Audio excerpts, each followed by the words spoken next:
हनुमान जी को गुरु मानकर तुलसीदास जी ने हमें क्या सिखाया, आइए जानते हैं पूरी कथा। गुरु पूर्णिमा पर शिष्य अपने गुरु का आभार व्यक्त करते हैं। इस बार गुरु पूर्णिमा 10 जुलाई को है। इस मौके पर आइए हम आपको तुलसीदास जी और हनुमान जी की पौराणिक कथा बताते हैं। गुरु पूर्णिमा के मौके पर हम गुरु की महिमा का गायन करते हैं और इस दिन विशेष रूप से गुरु के योगदान को भी याद करते हैं। गुरु का महत्व जीवन में अत्यधिक होता है, क्योंकि गुरु ही हमें सही मार्ग दिखाते हैं और अज्ञान से ज्ञान की ओर ले जाते हैं। हिंदू धर्म में कई महान संतों और भक्तों ने अपने जीवन में गुरु के महत्व को पहचाना और उसे स्वीकार किया। हिंदू पंचांग के मुताबिक इस साल गुरु पूर्णिमा 10 जुलाई 2025 को मनाई जाएगी। तो ऐसे में आइए इस मौके पर हम आपको ऐसे ही एक महान भक्त के बारे में बताएंगे। वो महान भक्त थे श्री तुलसीदास जी, जिन्होंने हनुमान जी को अपना गुरु माना और उनके बारे में हनुमान चालीसा में अद्भुत भक्ति भाव भी लिखा। हम जानते हैं कि तुलसीदास जी एक महान भक्त थे, जिन्होंने श्री रामचरितमानस का रचनात्मक कार्य किया।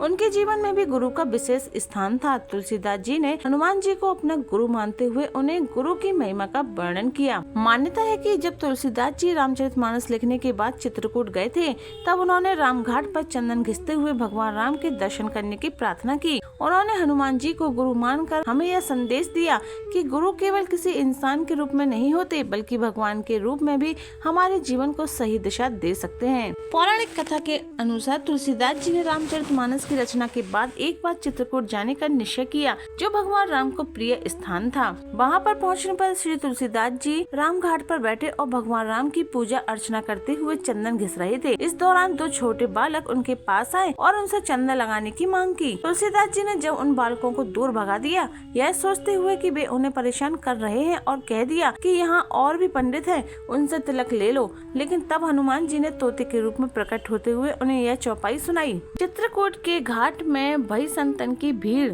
तुलसीदास चंदन घिसे, तिलक देत रघुवीर। तब तुलसीदास जी को समझ में आया कि ये बालक कोई और नहीं बल्कि भगवान राम और लक्ष्मण हैं। इस चौपाई को सुनकर श्री तुलसीदास जी ने तुरंत उन बालकों के चरणों में श्रद्धा के साथ गिरकर उन्हें पहचाना। इसके बाद हनुमान जी ने अपने असली रूप में तुलसीदास जी को दर्शन दिए और उनसे कहा कि वे उनका गुरु बनकर उनके जीवन को सही मार्ग दिखा सकते हैं। यही कारण था कि तुलसीदास जी ने हनुमान जी को गुरु माना और हमेशा उनके आशीर्वाद के साथ अपना जीवन चलाया। तुलसीदास जी ने अपनी भक्ति का एक महत्वपूर्ण हिस्सा हनुमान जी में भी डाला। इस चालीसा के पहले दोहे में उन्होंने हनुमान जी को गुरु के रूप में स्वीकार करते हुए लिखा, श्री गुरु चरण सरोज रज, निज मन मुकुर सुधारी, बरनऊ रघुबर बिमल जसु, जो दायक फल चारी। इसका अर्थ है कि तुलसीदास जी ने गुरु के चरणों की धूल से अपने मन रूपी दर्पण को पवित्र करके भगवान राम के निर्मल यश का गुणगान किया। यहाँ तुलसीदास जी ने गुरु के प्रति अपनी श्रद्धा और प्रेम को व्यक्त किया। साथ ही उन्होंने यह भी बताया कि गुरु ही हमें धर्म,